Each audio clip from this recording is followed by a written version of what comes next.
Bismillahirrahmanirrahim. Assalamualaikum warahmatullahi wabarakatuh.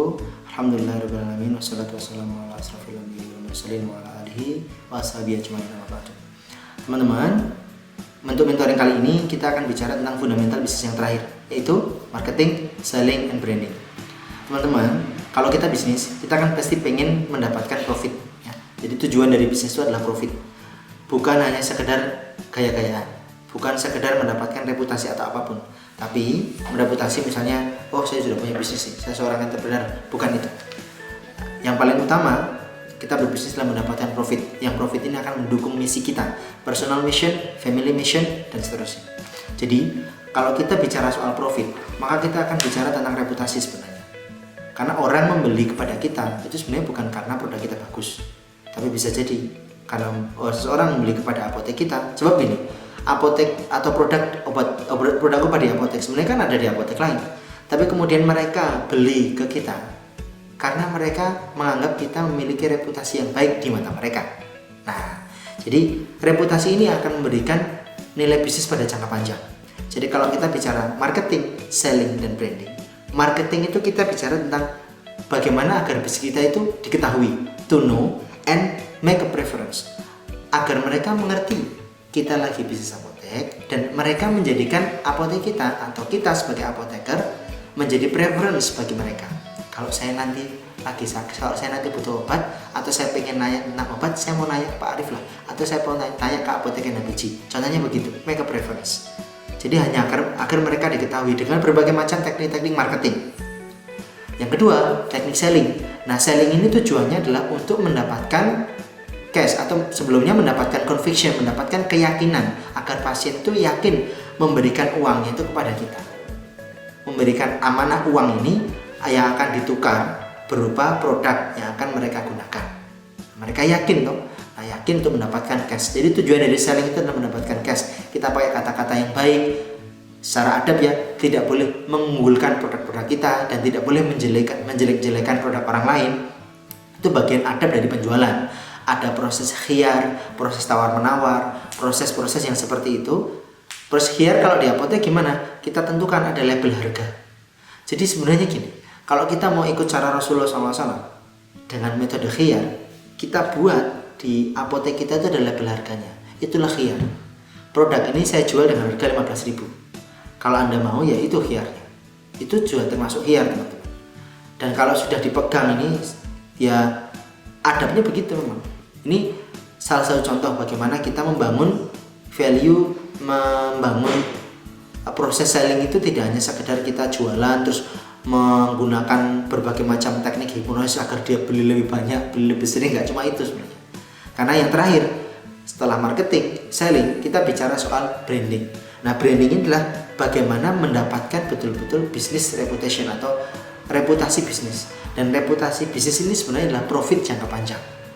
Saat ini mungkin dia beli cuma sekali, teman.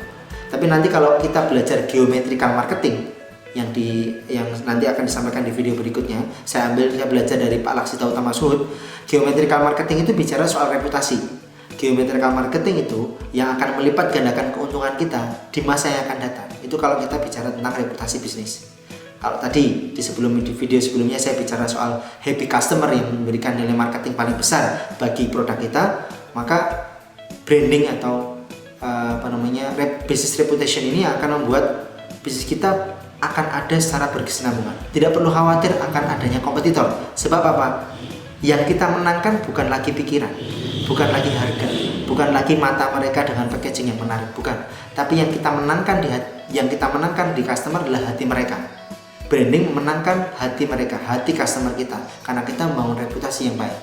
Hadirnya apoteker, memberikan konseling, melakukan assessment, care plan, follow up, itu adalah bagian dari kita membangun sebuah reputasi bisnis. Dan ini yang utama, dan ini yang lebih kita prioritaskan dibandingkan kita menata layout kita, dibandingkan kita memperbaiki berbagai macam fitur-fitur yang ada di apotek kita.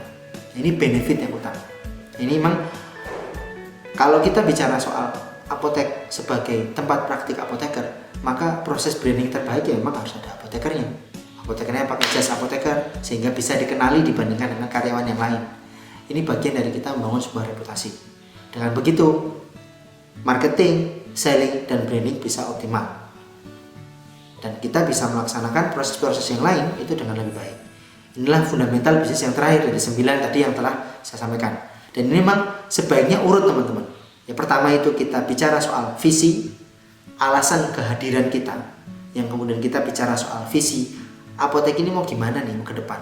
Mau diwakafkan, mau dimasukkan kemana, atau kita mau buat apotek syirkah, atau kita mau buat apotek praktek bersama, atau kita mau bikin apa nih, atau untuk apa apotek ini ada, dan untuk apa kita hadir.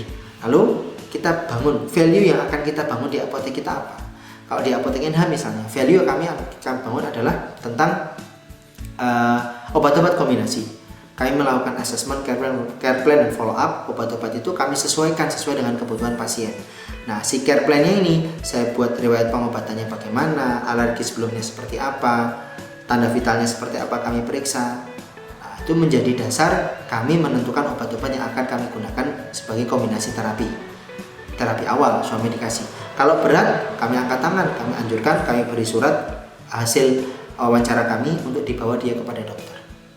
Dan tidak ada alasan sekarang dengan BPJS kan mereka bisa mendapatkan akses kesehatan dengan biaya yang terjangkau.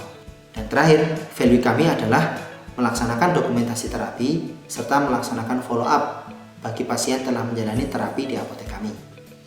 Berikutnya kita bicara soal legasi, bicara soal legalitas, bicara soal keuangan, bicara soal human resource. Termasuk human resource.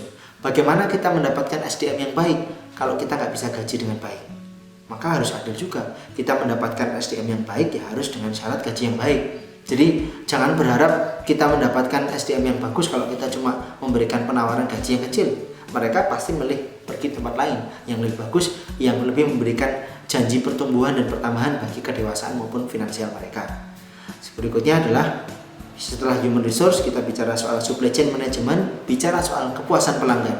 Kalau kita sudah mendapatkan happy customer, sudah mendapatkan testimoni yang baik dari mereka, nah sudah sampai di sini kita baru belajar soal marketing, selling, branding.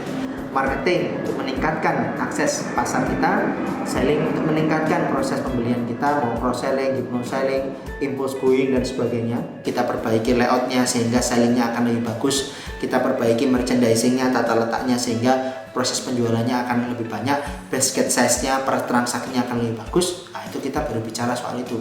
Kalau udah ada uangnya, kalau udah ada lokasinya yang bagus, kalau sudah ada SDM yang mumpuni, kalau sudah ada kepuasan pelanggan tadi. Nah, terakhir, semua yang kita lakukan itu dalam rangka membangun personal branding sebagai seorang apoteker dan professional branding yang akan membangun apotek kita yang memberikan profit pada masa yang akan datang. Profit secara berkelanjutan. Kira-kira begitu. Ini 9 fundamental bisnis apotek. Dan menurut saya tidak bisa dibolak-balik gitu. Kalau dibolak-balik nanti misalnya tadi masalah soal keuangan. Yang penting SDM dulu. Oke, kita SDM-nya. Sementara ini kita kerja sendiri nggak digaji.